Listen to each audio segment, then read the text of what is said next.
வணக்கம் எல்லாருக்கும். என் பேரு சௌந்தர்யா லட்சுமி நாராயணன் and நீங்க பார்த்துட்டு இருக்கிறது Groww தமிழ் யூடியூப் சேனல். நீங்க நம்மளோட காணொளிகளை முதல் முறையா பாக்குறீங்கன்னா மறக்காம சப்ஸ்கிரைப் பண்ணிருங்க. கீழே இருக்கிற அந்த பெல் ஐக்கனையும் கிளிக் பண்ணிருங்க. அப்பதான் நாங்க தினமும் போஸ்ட் பண்ற எல்லா காணொளிகளும் உங்களுக்கு நோட்டிபிகேஷனா வருங்க. என்னதான் புல்லிஷ் வீக்கா போயிட்டு இருந்தாலும் இன்னைக்குடைய காணொளியில நம்ம 5 மிட் கேப் பங்குகளை பார்க்க போறோம். இந்த 5 பங்குகளுமே அதோடைய 52 வார ஹை, அதாவது 52 வீக் ஹையை விட 30% டிஸ்கவுண்ட்ல வந்து ட்ரேட் ஆயிட்டு இருக்குங்க. முதல்ல மிட் கேப் பங்குகள்னா என்னன்னு பார்க்கலாம். மிட் கேப் நிறுவனங்கள் இருக்குல்ல, அதுதான் மிட் கேப் பங்குகள்ங்க. மிட் கேப் நிறுவனங்கள் எல்லாம் யூஸ்வலா மார்க்கெட் ஷேரை வந்து பெருக்கி வளர்ச்சி வந்து அடைகிறதுக்கு நிறைய வாய்ப்புகள் இருக்கு. செபியின் படி எந்த நிறுவனங்கள்லாம் 101 250 வரைக்கும் வருதோ சந்தை மூலதனத்தில், அதெல்லாம் மிட் கேப் நிறுவனங்களாக கருதப்படுதுங்க. லார்ஜ் கேப் நிறுவனங்கள் கூட கம்பேர் பண்ணும்போது மிட் கேப் நிறுவனங்கள் எப்போவுமே அதிக வளர்ச்சி கொடுக்கும் முதலீட்டாளரான நமக்கு. அது மட்டும் இல்லாமல் ஸ்மால் கேப் நிறுவனங்கள்ல இருக்கிற அந்த நிலையற்ற தன்மை இருக்கல, வாலட்டிலிட்டி, அது வந்து மிட் கேப் நிறுவனங்களுக்கு இருக்காது. மிட் கேப் பங்குகள் எல்லாம் முதலீட்டாளரான நமக்கு நம்மளுடைய போர்ட்ஃபோலியோவை டைவர்சிஃபை பண்ணுறதுக்கு ரொம்ப உபயோகரமாக இருக்குங்க. அதுவுமே ரொம்ப மலிவான விலைக்கு. சரி, இப்போ 52 வீக் ஹை என்றால் என்னன்னு பார்க்கலாங்க. ஒரு பங்கு வந்து ட்ரேட் ஆயிருக்கு கடந்த 52 வாரங்களா, அதாவது ஒரு வருஷமா. அதுல எந்த விலை வந்து அதிகமா இருக்கோ அந்த விலை தான் வந்து 52 வீக் ஹை அப்படின்னு சொல்லப்படுதுங்க. இன்னைக்கோட வீடியோல நம்ம எடுத்துக்க வந்து சந்தை பிரைசஸ் எல்லாமே வந்து எல்லா பங்குகளுக்கும் நவம்பர் 1 2022 எடுத்திருக்கோங்க. அது மட்டும் இல்லாம எல்லா பங்கையும் எப்படி அரேஞ்ச் பண்ணியிருக்கோம் அப்படின்னு பார்த்தீங்கன்னா ஏறு வரிசையில தான் அரேஞ்ச் பண்ணியிருக்கோம். 52 வீக் ஹை அதை பொறுத்து 7 வரிசையில அரேஞ்ச் பண்ணியிருக்கோங்க. சரி, இன்னைக்கோட காணொலியை நம்ம ஸ்டார்ட் பண்ணலாம். முதல்ல பார்க்கக்கூடிய நிறுவனத்தின் பெயர் வந்து இன்டெலெக்ட் டிசைனுங்க. இது ஒரு ஃபின்டெக் நிறுவனம், ஃபின்டெக் ஸ்பேஸ்ல இருக்காங்க. அவங்க என்னெல்லாம் பண்றாங்க அப்படின்னு பார்த்தீங்கன்னா கார்பரேட் வங்கிகள், கன்சியூமர் பேங்கிங், இன்சூரன்ஸ், ட்ரெஷரி, அது capital market, central banking sectors, இது எல்லாத்துக்குமே அவங்களோட சொல்யூஷன்ஸ் கொடுக்குறாங்க. பிளாட்ஃபார்ம் அண்ட் டெக்னாலஜி சர்வீசஸ் இந்த நிறுவனங்களுக்குலாம் கொடுக்குறாங்க. என்னென்ன சர்வீஸுகள், என்னென்ன சேவைகள் பார்த்தீங்கன்னா அதோடைய பெயர் வந்து Cash Cloud, GEM, Canvas, Turmeric, இதெல்லாங்க. இந்த நிறுவனத்துடைய பெரிய பலம் என்ன அப்படின்னு பார்த்தீங்கன்னா இதுடைய ஐடி சர்வீசஸ் அண்ட் சொல்யூஷன்ஸ்ங்க. BFSI செக்டருக்கு கொடுக்குறாங்க. BFSI என்றால் banking, financial services and insurance இண்டஸ்ட்ரிங்க. இந்த முழு செக்டர் வந்து 50% இந்த நிறுவனத்துக்கு வருவாய் ஈட்டுதுங்க. 20% அதோடைய ஐடி பட்ஜெட் இருக்கு இல்லையா, BFSIல அலோகேட் ஆயிருக்குல்ல.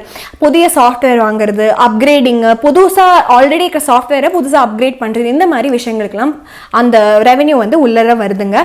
இந்த நிறுவனத்துக்கு அதோடைய காம்படிஷன், அதாவது போட்டியாளர்கள் ரொம்பவே அதிகமாயிட்டே போறாங்க. அது மட்டும் இல்லாம ஒவ்வொரு ரெகுலேஷனும் மாறணும். அது எல்லாத்தையுமே இந்த நிறுவனம் ஃபாலோ பண்ணணுங்க. இது எல்லாத்தையுமே அருமையா அவங்க அவுட் சோர்ஸ் பண்ணிட்டு இருக்காங்க. இன்டெலெக்ட் வந்து இந்த எல்லா விஷயங்களையும் நல்லா கேபிட்டலைஸ் பண்ணி இந்த ட்ரெண்டை கண்டுபிடிச்சு ப்ராடக்ட் டொமைன்ல நல்லா இருக்காங்க. இந்த நிறுவனத்துடைய பெரிய பலவீனம் என்ன அப்படின்னு பார்த்தீங்கன்னா BFSI செக்டர் எப்பவுமே வந்து டபுள் எட்ஜ் ஸ்வார்ட் அப்படின்னு சொல்லலாம். 2 முனை இருக்கும் ஒரு கத்திங்க. BFSI டெக் ஸ்பேஸ் வந்து யூஸ்வலா போட்டியாளர்கள் இங்க ரொம்பவே நிறைய பேர் இருக்காங்க. இந்தியாவில் மட்டும் இல்லை, குளோபலாகவும் இந்த செக்டர்ல நிறைய போட்டியாளர்கள் இருக்காங்க. அது மட்டும் இல்லாம இந்த ப்ராடக்ட்கள் எல்லாம் இம்ப்ளிமெண்ட் பண்றதுக்கு ரொம்ப டைம் ஆகும், நிறைய வருடங்கள் ஆகும். அதனால என்ட்ரி பேரியரும் இந்த நிறுவனத்துக்கு இருக்கு, அதாவது புது பிசினஸ்க்குள்ள போறதுக்கு ஒரு பேரியருங்க. அது மட்டும் இல்லாம இன்டெலெக்ட் வந்து அதனுடைய வருவாய் எல்லாத்தையுமே இந்த ஒரே வெர்டிகல்ல இருந்து எடுக்கிறாங்க. ஸோ BFSI செக்டருடைய growth and எக்ஸ்பான்ஷனால தான் இந்த நிறுவனத்துக்கு வந்து வருவாய் வருது. ஸோ அந்த செக்டர்ல ஏதாவது ப்ராப்ளம் இருந்தால் இந்த நிறுவனத்துக்கும் ப்ராப்ளம் வர நிறைய வாய்ப்புகள் இருக்குங்க. இன்டெலெக்ட் டிசைனுடைய கரண்ட் மார்க்கெட் பிரைஸ் எவ்வளோ அப்படின்னு பார்த்தீங்கன்னா 425 ரூபாய். இது வந்து 56.91% அதோடைய 52 வீக் ஹைல இருந்து கம்மியா இருக்குங்க. இதோட 52 வீக் ஹை பிரைஸ் எவ்வளோ அப்படின்னு பார்த்தீங்கன்னா 987 ரூபாய்ங்க. இப்போ ஸ்கிரீன்ல பார்க்குற மாதிரி இந்த நிறுவனத்துடைய சில கீ ஃபினான்ஷியல் அண்ட் டெக்னிக்கல் இண்டிகேட்டர்ஸை பாருங்க. இன்டெலெக்ட் டிசைனுடைய CMP வந்து 425.1, இதோட PE வந்து 18.52, டெப்ட் டு எக்விட்டி வந்து 0.01, 5 இயர் சேல்ஸ் CAGR வந்து 15.5, ROE உடைய சதவீதம் 21.28, 1 வருட ரிட்டர்ன் உடைய சதவீதம் வந்து -38.86, 5 வருட CAGR ரிட்டர்ன் சதவீதம் 23.44, 200 DMA வந்து 626.67, RSI 14 வந்து 18.6ங்க. உங்களுக்கு இன்னும் ஈஸியா இருக்கணும்னு சொல்லிட்டு நாங்க 2 டெக்னிக்கல் இண்டிகேட்டர்ஸையும் இன்க்ளூட் பண்ணியிருக்கோம். இந்த பங்கை ஒரு டெக்னிக்கல் பெர்ஸ்பெக்டிவ்ல அழகா பார்க்கறதுக்காகங்க. 2 டெக்னிக்கல் இண்டிகேட்டர்ஸ் என்னன்னு பார்த்தீங்கன்னா 200 DMA, RSI 14. ஒரு பங்கினுடைய விலை வந்து 200 DMAக்கு வேலை வந்து ட்ரேட் ஆயிட்டு இருந்தது அப்படின்னா அந்த பங்கு வந்து புல்லிஷா இருக்குன்னு அர்த்தம். இந்த பங்கினுடைய விலை விலை வந்து 200 DMAக்கு கம்மியாக ட்ரேட் ஆகிட்டு இருந்தால் அந்த பங்கு வந்து பேரிஷாக கருதப்படுங்க. அப்புறமா RSI பார்க்கலாம். RSI உடைய வேல்யூ வந்து 30க்கும் கீழே இருந்ததுன்னா அது ஒரு ஓவர்சோல்ட் ரீஜன். அந்த சமயத்தில் ஒரு ட்ரெண்ட் ரிவர்சல் ஆகிறதுக்கு நிறைய வாய்ப்புகள் இருக்கு, அதாவது டவுன் ட்ரெண்ட்லேருந்து அப் ட்ரெண்ட் ஆகிறதுக்குங்க. சிமிலராக RSI உடைய வேல்யூ வந்து 70க்கும் மேலே இருந்தது அப்படின்னா ஓவர் பாட் ரீஜனுங்க. இந்த இடத்துலையும் ட்ரெண்ட் ரிவர்சல் ஆகிறதுக்கு நிறைய வாய்ப்புகள் இருக்கு. நம்ம இரண்டாவதாக பார்க்கக்கூடிய நிறுவனத்தின் பெயர் வந்து TV18 பிராட்காஸ்டிங். இது நெட்வொர்க் 18 உடைய ஒரு சப்சிடரிங்க. TV18 வந்து மீடியா அப்புறம் பிராட்காஸ்டிங்ல ஒரு பெரிய நிறுவனமா வளர்ந்து வராங்க. TV18 உடைய சேனல் போர்ட்ஃபோலியோ பார்த்தீங்கன்னா news, entertainment, distribution, motion pictures, digital, publishing இந்த மாதிரி நிறைய விஷயங்கள்ல இருக்காங்க. 15 மொழிகள்ல பண்றாங்க. எவ்வளவு கோடி வியூவர்ஸ் இருக்காங்கன்னு பார்த்தீங்கன்னா 67.7 கோடி வியூவர்ஸ் இருக்காங்க. இந்த நிறுவனத்துடைய பலம் என்னன்னு பார்த்தீங்கன்னா இந்த நிறுவனம் வந்து 51.17% network 18 media and investments limited உடைய சப்சிடரியா இருக்குதுங்க. நெட்வொர்க் 18 குரூப் வந்து ஒரு ரொம்ப பெரிய மீடியா அப்புறம் என்டர்டைன்மெண்ட் குரூப்புங்க. என்னென்ன பிராண்ட் இவங்க வச்சிருக்காங்கன்னு பார்த்தீங்கன்னா CNBC TV18, History TV18, moneycontrol.com, Forbes India இதெல்லாம் இவங்க தான் வச்சிருக்காங்க. நெட்வொர்க் 18 வந்து 73.15% இண்டிபெண்டன்ட் மீடியா ட்ரஸ்ட்ல வந்து அவங்க பிரைமரியா எக்விட்டி வந்து ஹோல்ட் பண்ணியிருக்காங்க. அதே மாதிரி ரிலையன்ஸ் இண்டஸ்ட்ரீஸ் லிமிடெட் இருக்குல்ல, அவங்க தான் வந்து IMT உடைய சோல் பெனிஃபிஷரி. ஸோ TV18 வந்து ரொம்ப ஸ்ட்ராங்கா RIL குரூப் மூலமா பேக் ஆயிருக்காங்க அப்படிங்கிறது நமக்கு தெரிய வருதுங்க. பெரிய பலவீனம் இந்த கம்பெனிக்கு என்ன அப்படின்னு பார்த்தீங்கன்னா இதோடைய மீடியா சப்சிடரியான வியாகாம் 18 மீடியா பிரைவேட் லிமிடெட், அதாவது VMPL வந்து IPL எல்லாம் பார்ப்போம்ல, இந்தியன் பிரீமியர் லீக், அந்த மேட்சஸ் எல்லாம் இந்தியன் சப்கான்டினென்ட்ல வந்து ஃபுல்லா நாங்க தான் ரிலே பண்ணுவோம்னு சொல்லிட்டு ஜூன் 2020 இருந்து அவங்க வந்து ஏலத்துக்கு எடுத்திருக்காங்க. எவ்வளவு சீசனுக்கு பார்த்தீங்கன்னா 2023 இருந்து 2027 வரைக்கும். அது மட்டும் இல்லாம ஸ்ட்ரீமிங் ரைட்ஸ் வந்து 3 இருந்து 5 இன்டர்நேஷனல் டெரிட்டரிஸ்ல வந்து 3 டெரிட்டரிஸ்ல இவங்க ஸ்ட்ரீமிங் ரைட்ஸும் வாங்கியிருக்காங்க. VMPL இதனால வந்து 24,352 கோடி வந்து BCCIக்கு வந்து அடுத்த 5 வருடங்களுக்கு அவங்க வந்து பே பண்ணணும். VMPL வந்து ரொம்ப ஆம்பிஷியஸா நிறைய சூப்பர் பிளான் போட்டு வச்சிருக்காங்க. எப்படி இந்த சப்ஸ்கிரிப்ஷன் எல்லாம் நம்ம வந்து மானிட்டைஸ் பண்ணலாம், எப்படி அட்வர்டைஸ்மெண்ட்ஸ் மூலமா நம்ம இன்னும் பணம் ஈட்டலாம் அப்படின்னு சொல்லிட்டு. பட் VMPL வந்து அதோடைய மானிட்டைசேஷன் பிளான் ப்ராப்பரா நடக்கல, இல்லை எஃபிஷியன்ட்டா அட்வர்டைஸ்மெண்ட்ஸ் எல்லாம் கொடுக்க முடியல அப்படின்னா இந்த நிறுவனத்துடைய ரெவென்யூ ஸ்ட்ரீம்க்கு ஒரு பெரிய ப்ராப்ளம் வரதுக்கு வாய்ப்புகள் இருக்கு. ஸோ இதுதான் இந்த TV18 பிராட்காஸ்டினுடைய ஃபியூச்சர் ப்ராஸ்பெக்ட்ல இருக்கிற ஒரு பெரிய ரிஸ்க்குங்க. TV18 உடைய கரண்ட் மார்க்கெட் பிரைஸ் வந்து ₹34.70 இருக்குங்க. 57.99% இதோட 52 வீக்ல இருந்து கம்மியா இருக்கு. இதோட 52 வீக் ஹை வந்து ₹82.6 இருக்குங்க. இப்போ இந்த நிறுவனத்துடைய சில key technical and financial indicators நம்ம ஸ்கிரீன்ல பார்க்கலாம். TV18 இதனுடைய CMP வந்து 34.7, PE வந்து 15.52, டெப்ட் டு எக்விட்டி வந்து 0.3, 5 year sales CAGR percentage வந்து 41.35, ROE உடைய percentage வந்து 13.05, 1 year return உடைய percentage வந்து -17.58, 5 year CAGR returns உடைய சதவீதம் வந்து -4.72, 200 DMA வந்து 43.25, RSI 14 வந்து 35.4. மூன்றாவது பார்க்கக்கூடிய நிறுவனம் வந்து லக்ஸ் இண்டஸ்ட்ரீஸ். இந்த இண்டஸ்ட்ரீஸ் வந்து உள்ளாடைகள் தயாரிப்பு மற்றும் எக்ஸ்போர்ட் செய்யறது இந்தியாவிலே பெரிய நிறுவனமா இருக்காங்க. இந்த நிறுவனம் 46 கண்ட்ரீஸ்க்கு வந்து எக்ஸ்போர்ட் பண்றாங்க. இந்த ப்ராடக்ட்கள் எல்லாம் எங்கெல்லாம் பார்த்தீங்கன்னா middle east, Africa, Australia, Europe இது எல்லாத்துலயுமே எக்ஸ்போர்ட் பண்றாங்க. இந்த நிறுவனத்துடைய பெரிய பலம் என்னன்னு பார்த்தீங்கன்னா 25 எக்ஸ்க்ளூசிவ் பிராண்ட்ஸ் இருக்குங்க. 1170க்கும் மேல விநியோகஸ்தர்கள் இருக்காங்க. இவங்க எல்லாத்துடைய டேன் வந்து 1% அட்ரிஷன் ரேட்ல தான் இருக்குது. அது மட்டும் இல்லாம 50% விநியோகஸ்தர்கள் எல்லாமே இந்த நிறுவனத்து கூட 20 வருடங்களுக்கு மேல ஒரு ஸ்டேபிளான ரிலேஷன்ஷிப் வச்சிருக்காங்க. இது ஒரு சூப்பரான விஷயம். இந்த நிறுவனத்துக்கு இருக்கிற பெரிய பலவீனம் என்ன அப்படின்னு பார்த்தீங்கன்னா இவங்களுடைய ப்ராடக்ட்கள் எல்லாம் பெருசா இன்ஃப்ளூயன்சஸ் அட்வர்டைஸ்மெண்ட்ஸ் அப்படின்னு சொல்லுவாங்களா, அதை வச்சே தான் பிராண்டிங் வந்து பண்ணிட்டு இருக்காங்க. மேனுஃபேக்சரிங் பீரியட், அதாவது தயாரிப்பு செய்யற பீரியடும் ரொம்ப லாங்கா இருக்கு. அதனால இந்த நிறுவனம் பெரிய இன்வென்ட்ரி எப்பவுமே வச்சுக்கணும்.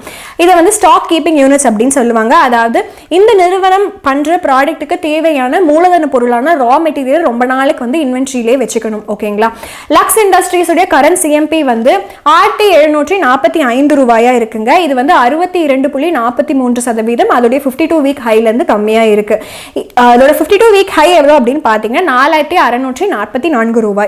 இந்த நிறுவனத்துடைய சில key financial and technical indicators இப்ப ஸ்கிரீன்ல பார்க்கலாம். லக்ஸ் இண்டஸ்ட்ரியினுடைய கரண்ட் CMP வந்து 1744.7, PE வந்து 15.86, டெப்ட் டு எக்விட்டி வந்து 0.24, 5 year sales CAGR வந்து 18.86, ROE உடைய percentage வந்து 29.1, 1 year return உடைய சதவீதம் வந்து -54.12, 5 year ரிட்டர்ன் CAGR உடைய ரிட்டர்ன் சதவீதம் வந்து 7.3, 200 DMA வந்து 2151.56, RSI 14 வந்து 50.5 இருக்குங்க. நான்காவதா நம்ம பார்க்க போற நிறுவனத்தின் பெயர் வந்து tanla பிளாட்ஃபார்ம். tanla பிளாட்ஃபார்ம் வந்து A2P, அதாவது அப்ளிகேஷன் டு பர்சன், அந்த சேவைகள் எல்லாம் கொடுக்குறாங்க. ஒரு பிசினஸ், ஒரு பெரிய நிறுவனம் வந்து அதோடைய கஸ்டமர்ஸ் இல்லைன்னா ரெசிபியன்ஸ் கூட கம்யூனிகேட் பண்ணணும்னா அதுக்கு தேவையான விஷயங்கள் எல்லாத்தையும் இங்க ப்ரொவைட் பண்றாங்க. கிளவுட் கம்யூனிகேஷன் ப்ராடக்ட்ஸ், அதுக்கப்புறமா அதுக்கு தேவையான சொல்யூஷன்ஸ் கொடுக்குறாங்க. அதனுடைய பேர் என்னெல்லாம் பார்த்தீங்கன்னா wisely, true black, mobile operators etcetera. So இந்த நிறுவனத்துடைய பெரிய பலம் என்னன்னு பார்த்தீங்கன்னா இவங்க ரொம்ப எஸ்டாப்ளிஷ்டாக இருக்காங்க. இவங்களோட மார்க்கெட் பொசிஷனும் அருமையாக இருக்கு.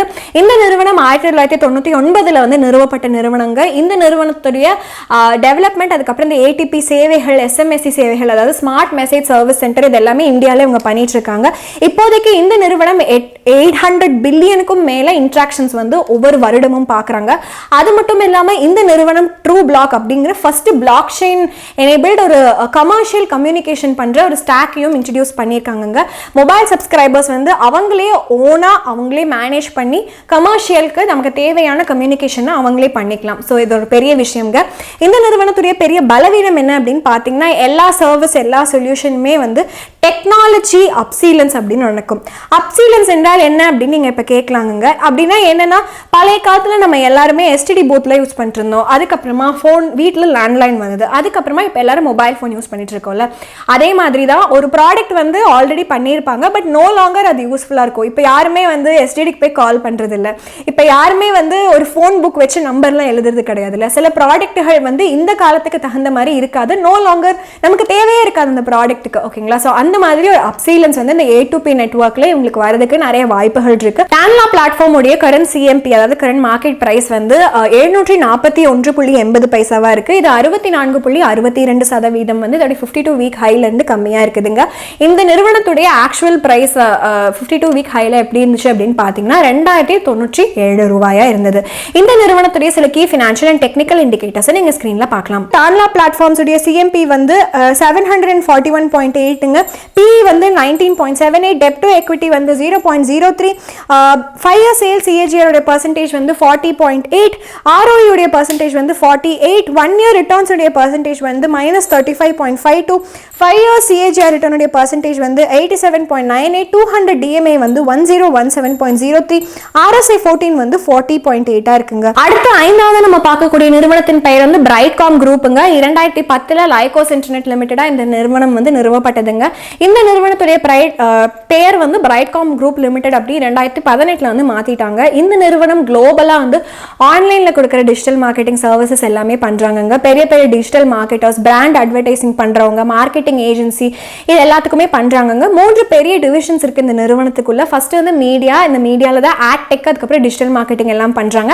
அதுக்கப்புறமா சாஃப்ட்வேர் சேவைகள், அதுக்கப்புறமா ஃபியூச்சர் டெக்னாலஜிகள், இந்த 3 டிவிஷன் இருக்குங்க. இதோடைய வேரியஸ் சப்சிடிஸ் இருக்கு இந்த நிறுவனத்துக்கு. இந்த நிறுவனத்துக்கு நிறைய ப்ராடக்ட்களும் இருக்கு. என்னெல்லாம் பார்த்தீங்கன்னா ஒன் டேக், கோரெக், வாலாம், பேங்கியா, பிரைட்காம், ப்ராக்ஸி டூல், இதெல்லாமே. இந்த நிறுவனத்துக்கு வந்து உலகம் முழுவதும் ஒரு அருமையான பிரசன்ஸ் இருக்குங்க. எந்தெந்த நாடுகளில் எஸ்பெஷலி இருக்குன்னு பார்த்தீங்கன்னா US, இஸ்ரேல், லாட்டின் அமெரிக்கா, அதுக்கப்புறம் வெஸ்டர்ன் யூரோப், அதுக்கப்புறம் ஏஷியா பசிபிக் ரீஜன்ஸ், இது எல்லா இடத்துலையுமே இருக்குதுங்க. அது மட்டும் இல்லாமல் டிஜிட்டல் லேண்ட்ஸ்கேப்பில் பார்த்தீங்க அப்படின்னா இவங்க சப்போர்ட் பார்ட்னர்ஸ் தேவை, இல்லை ஏதாவது பெனிஃபிட் ஆகணும் புது குளோபல் ட்ரெண்ட்ஸில் அப்படின்னா எல்லாமே இவங்க பண்ணுறாங்க. இந்த நிறுவனத்துடைய பெரிய பலம் வந்து இதோட ஆட் டெக், அதுக்கப்புறம் டிஜிட்டல் மார்க்கெட்டிங்க. இது ரொம்ப ஆன்லைன் அட்வர்டைஸ்மெண்ட்ஸ் இப்போ விநியோகஸ்தர்களுக்கும் தேவை, அதுக்கப்புறமா பிஸ்னஸ்களுக்கும் தேவை, கன்சியூமர்ஸான நமக்கும் தேவை. நல்ல நல்ல நிறுவனங்களை கண்டுபிடிக்கிறதுக்கு எதெல்லாம் வாங்கலாம் அப்படின்னு சொல்லிட்டு. ஸோ அதனால இவங்களுடைய கஸ்டமர்ஸ் வந்து நிறைய ஊர்களில் இருக்காங்க. இவங்களுடைய பிஸ்னஸ் மாடலும் எப்பவுமே ஃபியூச்சர் ரெடியாக இருக்குது, அப்புறம் வளர்ச்சியை நோக்கியே போயிட்டு இருக்கு. இந்த நிறுவனத்துடைய பெரிய பலவீனம் என்ன அப்படின்னு பார்த்தீங்கன்னா வளர்ச்சி அதிகமாக போயிட்டு இருக்கிறதுனால இந்த டிஜிட்டல் மார்க்கெட்டிங் ஸ்பேஸில் போட்டியாளர்கள் வந்து ரொம்பவே அதிகமாக இருக்காங்க. அதனால அவங்க வந்து அவங்களுடைய ஃபாரின் கவுண்டர் பார்ட்ஸ் கிட்ட அவங்க பே பண்ணுற அமௌண்ட் இருக்குல்ல அது கொஞ்சம் கம்மி பண்ணணும். ஸோ மார்ஜின்ஸும் கொஞ்சம் கம்மியாகிறதுக்கு வாய்ப்புகள் இருக்குது. ஸோ டெக்னாலஜி ஸ்பேஸ் வந்து எப்போவுமே டிஸ்ரப்ஷனாக இருக்கும், நிறைய வாய்ப்புகள் இருக்குங்க. அதனால மேனேஜ்மெண்ட் வந்து எப்போவுமே ஐயோ இப்போ என்ன இனோவேஷன் ஆகப்போகுது, இப்போ என்ன புதுசாக வரப்போகுது அப்படிங்கிறத பார்த்துட்டு அது மட்டும் இல்லாமல் இந்த போட்டியாளர்கள் எல்லாத்தையுமே தாண்டி நல்லா பெர்ஃபார்ம் பண்ணி இந்த ஸ்பேஸை டிஸ்ரப்ட் பண்ணும். பிரைட்காம் குரூப்பினுடைய கரண்ட் மார்க்கெட் பிரைஸ் அது எவ்வளோன்னு பார்த்தீங்கன்னா 34.2 ரூபாயா இருக்குதுங்க. 72.21% இது கம்மியாக கம்மியாக இருக்குது. அதனுடைய 52 வீக் ஹைலேருந்து 52 வீக் ஹை வந்து 123 ரூபாய்.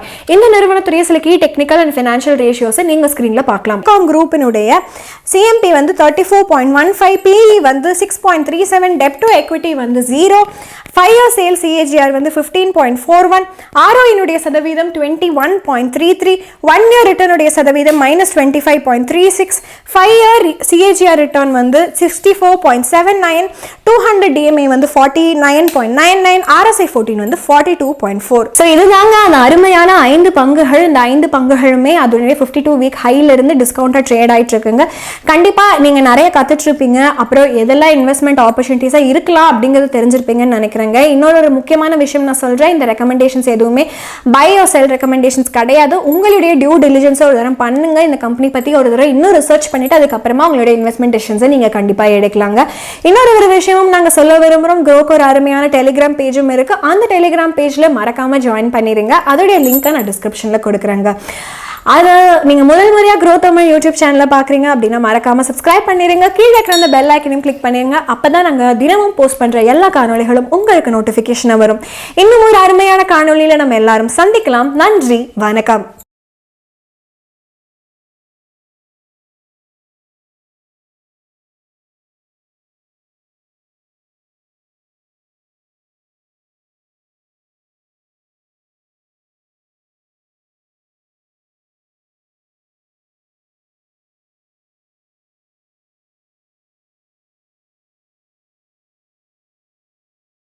Investment in securities market are subject to market risks. Read all the related documents carefully before investing. Please read the risk disclosure documents carefully before investing in equity shares, derivatives, mutual fund, and or other instruments traded on the stock exchanges.